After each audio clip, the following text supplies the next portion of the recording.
नमस्कार दोस्तों, मैं आकाश वर्मा।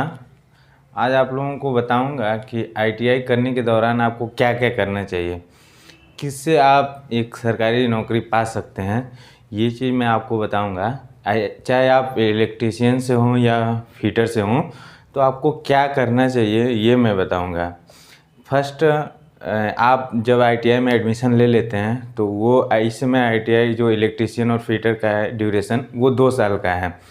तो आप उस 2 साल में क्या करते हो उसी का परिणाम आपको आगे चल के मिलेगा।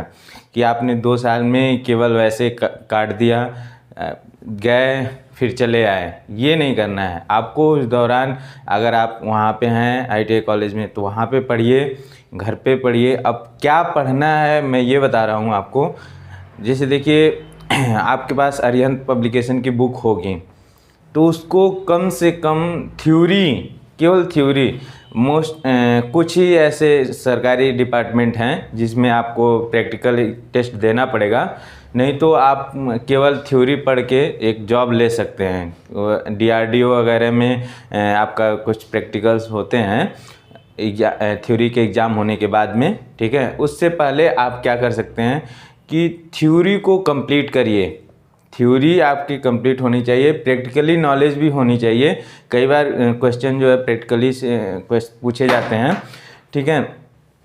तो उसमें आपको क्या करना है, आप अरिहंत पब्लिकेशन की बुक को कम से कम पूरे 2 साल का आपके पास टाइम रहता है, आप 2 साल में कम से कम 3 बार पढ़िए और पूरी बारीकी से पढ़िए। उसमें जो न्यूमेरिकल दिए हुए हैं उसको लगाने का प्रयास करिए। नहीं आ रहा है तो आप मेरे इस वीडियो के नीचे कमेंट कर सकते हैं, मैं आपको बताने का प्रयास करूंगा। और या फिर अपने क्लास में जहाँ पे आप पढ़ रहे हैं वहाँ पे टीचर से पूछ सकते हैं, ठीक है। तो आप अरिहंत पब्लिकेशन की बुक को लगभग 3 बार आप 2 साल में कंप्लीट करिए और मैथ लगाने का प्रयास करिए। साथ के साथ थोड़ा बहुत न्यूज़पेपर, मतलब डेली आधा घंटा न्यूज़पेपर को दीजिए, जिससे आपका करंट बना रहे, करंट अफेयर्स आपको नॉलेज मिलता रहे, ठीक है। उसके बाद जब आपका आईटीआई कंप्लीट होगा, ठीक है, उसके बाद जॉब देखिए अभी मेट्रो, यूपी में हर जगह मेट्रो बन रही है, ठीक है। तो मेट्रो में वैकेंसी है, यूपीपीसीएल में वैकेंसी है। तो इलेक्ट्रीशियन वालों के लिए तो लगभग कई सारे फील्ड खुले हुए हैं। फीटर वालों के लिए पिछले लगभग मैं जहाँ तक जान रहा हूँ 4-5 सालों में बहुत कम रिक्रूटमेंट आई है। तो आपको क्या करना है, फीटर अगर आप जिस फील्ड में इंटरेस्टेड हो, ठीक है, या इलेक्ट्रीशियन में हो तो इलेक्ट्रीशियन से पढ़ो। फीटर से लोको पायलट के लिए वैकेंसी आती है, उसमें अप्लाई कर सकते हैं। रेलवे में टेक्नीशियन के लिए वैकेंसी है, उसमें भी अप्लाई कर सकते हैं। अब आपको देखिए एक अरिहंत पब्लिकेशन की बुक हो गई। अब एक अब आती है आपको आर के राजपूत की, वो थोड़ा हायर लेवल की बुक है। मैं बिल्कुल श्योरली के साथ कहता हूँ, अगर आपने ये बुक आर के राजपूत को फॉलो कर लिया, अच्छे से पढ़ लिया, तो लगभग ये मान के चलिए कि नौकरी लग जाएगी। क्योंकि उसमें जो क्वेश्चन दिए हुए हैं आप देखेंगे बिजली विभाग में या कई सारे एग्जामों में सेम टू सेम उसी टाइप के क्वेश्चन आपको मिल जाएंगे। तो वो इंग्लिश में है, पूरी बुक इंग्लिश में है, ठीक है। आप एक बार पढ़ेंगे तो हो सकता है कि न समझ में आए, क्योंकि बहुत से लोग, मैं ये नहीं कहता कि रूरल के लोग इंग्लिश नहीं जानते हैं, ठीक है। आप वो पूरी बुक आर के राजपूत की है, ठीक है, तो उसको एक बार पढ़िए, धीरे धीरे क्वेश्चन को सॉल्व करिए। अगर नहीं समझ में आता है तो दोबारा से पढ़िए, मतलब उसको भी 3 बार आपको पढ़ना है।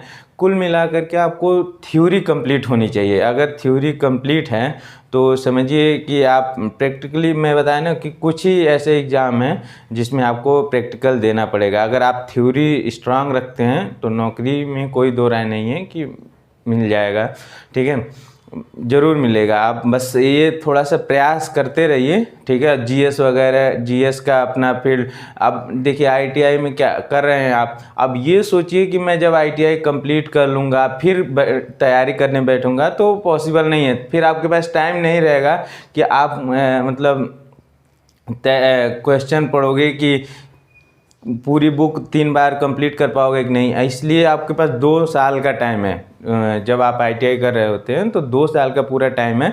उस ड्यूरेशन में आप अच्छे से पढ़ सकते हैं, और जब आप ITI कंप्लीट कर लेंगे उसके बाद आपको केवल प्रैक्टिस करने रह जाएगा कि क्वेश्चन को कैसे प्रीवियस ईयर मॉडल पेपर देखें, ठीक है।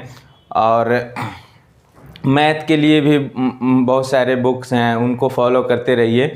GS के लिए, क्योंकि देखिए जो बंदा अगर टेक्निकल में स्ट्रांग है तो उसका नॉन टेक्निकल GS वगैरह थोड़ा सा कमज़ोर रहता है, तो उस फील्ड को आपको लेके चलना है। अगर आप सोचिए कि हम एक सब्जेक्ट मजबूत कर लें और GS को नहीं पढ़ेंगे तभी हमारा काम चल जाएगा, ऐसा नहीं है।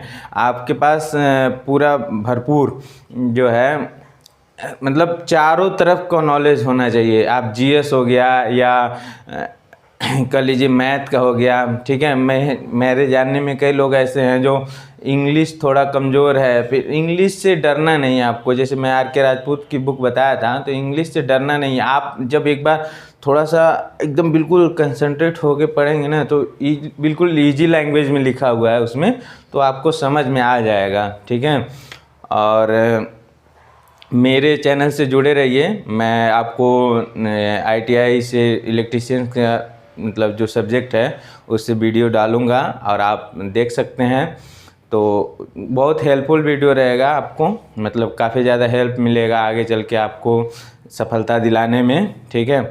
मैं बस यही बताना चाह रहा था कि जो आपका 2 साल का ड्यूरेशन है, ठीक है, उसमें उसको कैसे यूटिलाइज करना है आपको, कैसे मतलब हम ITI करने के बाद ये ना सोचें कि मतलब अब चले तैयारी करने में, अब नहीं, इसी जो दौरान 2 साल जब आप मतलब पढ़ाई कर रहे हो तभी आप मतलब उसको बुक को फॉलो करते रहो, अच्छे से थ्योरी कंप्लीट कर लो, साथ के साथ प्रैक्टिकल भी करनी है। प्रैक्टिकली नॉलेज भी होना ज़रूरी है। अगर प्रैक्टिकली नॉलेज नहीं है तो कई बार कुछ क्वेश्चन ऐसे रहते हैं जो प्रैक्टिकल बेस पे रहते हैं। कोई इंस्ट्रूमेंट आपने देखा ही नहीं, इंस्ट्रूमेंट का इमेज दे दिया, पूछ दिया कि ये क्या है, मल्टीमीटर है, तो आप मल्टीमीटर में जो वोल्ट DC किधर है, AC किधर है, मतलब मेजर कर, तो वो सारी चीज़ें आपको जब तक प्रैक्टिकली नॉलेज नहीं रहेगा ना, तो फिर आप मतलब कि वैसे क्वेश्चनों का आंसर नहीं दे पाएंगे। तो हर फील्ड में मतलब आपके पास नॉलेज होना चाहिए। प्रेफरेंस करिए कि थ्योरी ज़्यादा मतलब रहे, प्रैक्टिकली भी अगर उतना लेवल पे कर पा रहे हैं तो ठीक है, तैयारी करिए। और अगर नॉलेज अच्छी लगी हो तो वीडियो को शेयर करिएगा अपने दोस्तों के साथ में, तथा चैनल को सब्सक्राइब करिएगा, लाइक करिएगा। धन्यवाद।